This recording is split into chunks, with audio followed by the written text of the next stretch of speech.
And that is not all, gentlemen of the jury. We expect to prove beyond the slightest shadow of a doubt that after having murdered Jupiter Dunlap in cold blood, I say, this defendant, Silas Phillips, stole from his home in the dead of the night and buried the murdered remains of his innocent victim in a hidden grave. This we will prove. And in accordance to the laws of this great Commonwealth, the state of Arkansas demands that Silas Phillips shall suffer the penalty of death.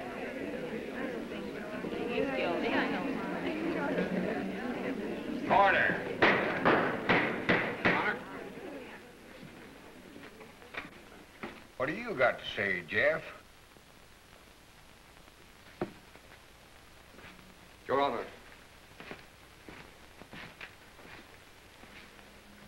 Gentlemen of the jury, we hope to prove by sufficient evidence that the Reverend Silas Phelps was and is incapable of this crime. Or, Your Honor, for that matter, any other crime. We will state now that there is no real evidence against the defendant. Only a lot of malicious lies. And as if this isn't enough, there's Tom and Huck to fret a person sick. If anything's happened to Tom, I don't know what I'll say to Polly. Don't worry, Mother.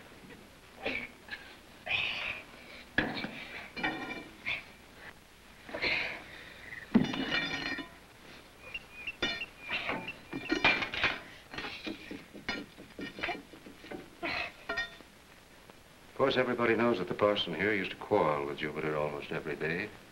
I've not come here with vengeance in my heart. And if there's vengeance to be done against this prisoner, you gentlemen must be the ones to do it.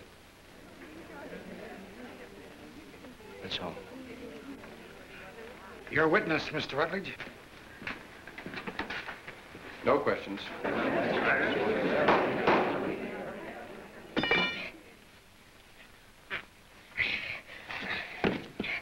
think I can make it now. You better let me try. I'm little. It's the first time I ever heard you admit anything, Tom Sawyer.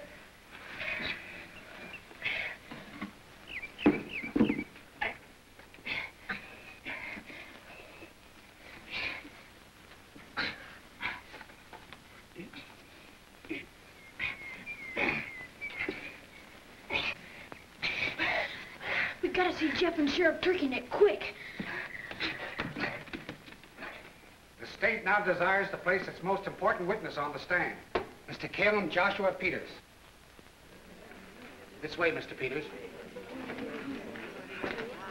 This witness is unfortunate in that he has lost the power of articulate speech, but indeed fortunate that through the warm-hearted generosity of Mr. Brace Dunlap, he has been housed and fed during his stay amongst us.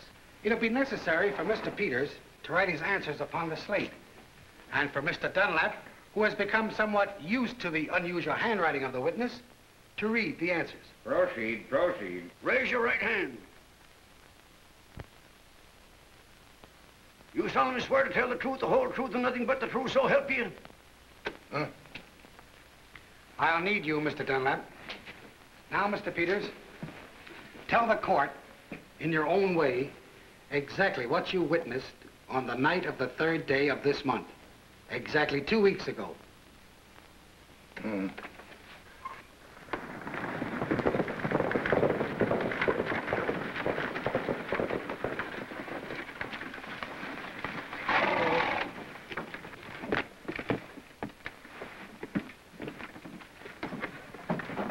Sheriff in, boys? No, sir. I reckon he's at the courthouse. Tom, look. It's them same two fellers. You boys know these two men? You bet we know them. They tried to kill Jake Dunlap and steal his diamonds. He stole them from us. He did? I'm Sheriff Walker from St. Louis. Now, there's a nice little reward for those diamonds if you know where I can find them. You just hold these fellers here, Mr. Walker. Maybe we can help you. Mr. Dunlap, will you please read this to the jury? Well, this witness swears that on the night mentioned, he saw the defendant, Silas Phelps, leave his house carrying a long-handled shovel. The witness further states that he saw the defendant digging a grave. on his, Silas Phelps, own property. It's true, every word of it. I stuck Jupiter down and... Remember now, I'd be all right. Silas, you don't know what you're saying. Order in the court. Your Honor, the defense moves that the statement of the defendant be stricken from the records on the ground that he is mentally incompetent. I object, Your Honor. Shut up. Go ahead, Jeff. Gentlemen, look at him. You all know this man. You have loved him, honored him, listened to him preach. Your Honor, my defendant is not in a state of mind to know what he has said. Frankly, I move that his confession of guilt be completely disregarded, as well as the testimony of that man, on the ground that they are both mentally unbalanced. That's a mighty fine speech, Jeff. But law's law. Testimony just given is acceptable to this court, and the confession of the prisoner will remain a part of the record. Jeff, I got it! I got it! I got it! Thomas Sawyer. Wait a minute, Judge, please. Just a minute. Let me talk to Jeff. I object. And I object to so many objections. Go ahead, Jeff. You were in the graveyard. But, Your Honor, I protest against that plain foolishness. Nothing is foolish when a man's life's at stake. Sit down and shut up. Go ahead, ask him, Jeff. Your Honor, I'd like to ask the witness a few questions. Well, that's what you're here for, Jeff. Proceed. What kind of boots are you wearing? I object. Elmer Hawkins, if you object again, I'll fine you for contempt. And I'll make you throw in that little brown heifer of yours that I've been wanting. Here, Jeff. If you're getting at something, get at it. I'm trying to, Your Honor, but what Tom has just brought up is so new and unexpected, I'm a little unprepared. Your Honor, I protest. $10 in cost, Elmer. And I'll be up for that heifer the first thing in the morning. Now, Tom, tell me, what were you whispering to Jeff about graveyards and boots? I've got something, Your Honor. And if you'll just let me ask a few questions. I object, and I don't. Go ahead, Thomas. Thank you, Your Honor. Was you in the Beulah May when she made her trip down to New Orleans about 3 weeks ago?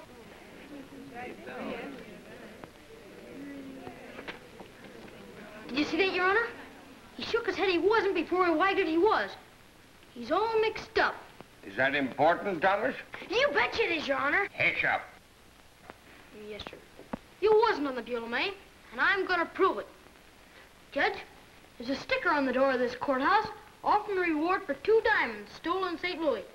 If me and Huck find them, can we have the reward? Why, yes, of course. Well, what's diamonds got to do with this murder? Plenty, Your Honor. Another peep out of you, Huckleberry Finn, and I'll have turkey neck dust your pants off. Quit your kicking. Proceed, son. Thank you, Your Honor.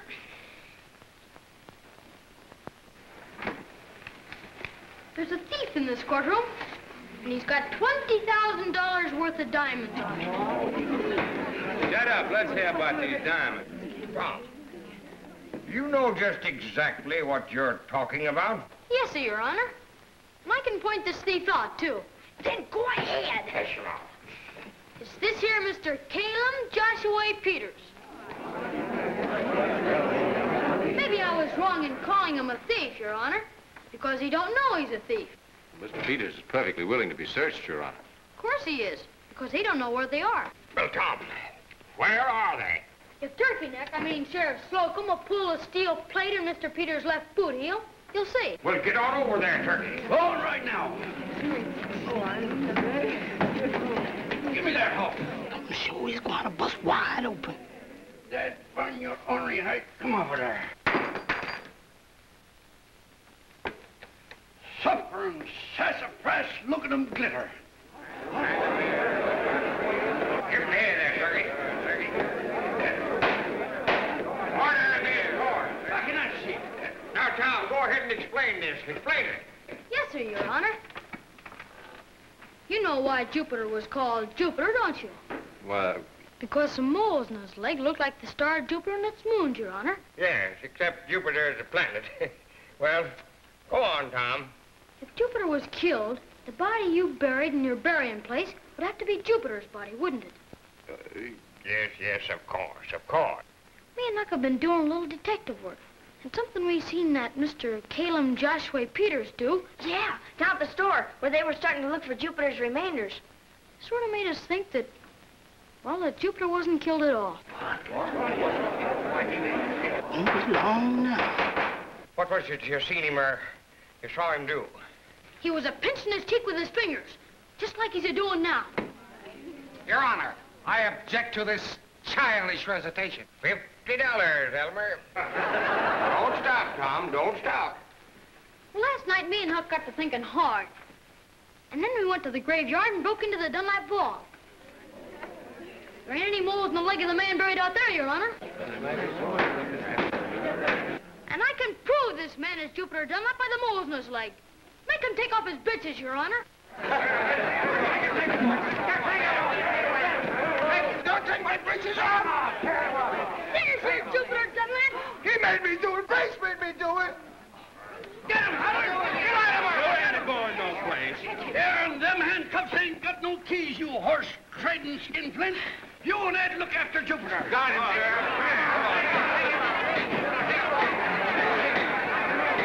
Order of the court.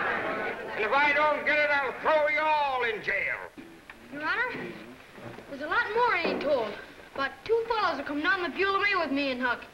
They murdered Jake to get his diamonds, but couldn't find them. If it pleases the court, we'll go into that part of the story at the proper time. Meanwhile, I charge that Brace Dunlap and his brother Jupiter, in a malicious scheme to ruin the life of an innocent man, found the body of their murdered brother Jake and buried the body of Jake in Jupiter's old clothes, while Jupiter disguised himself in Jake's clothes. Well, that's another pretty speech, Jeff. Object to that one, Elmer Hawkins.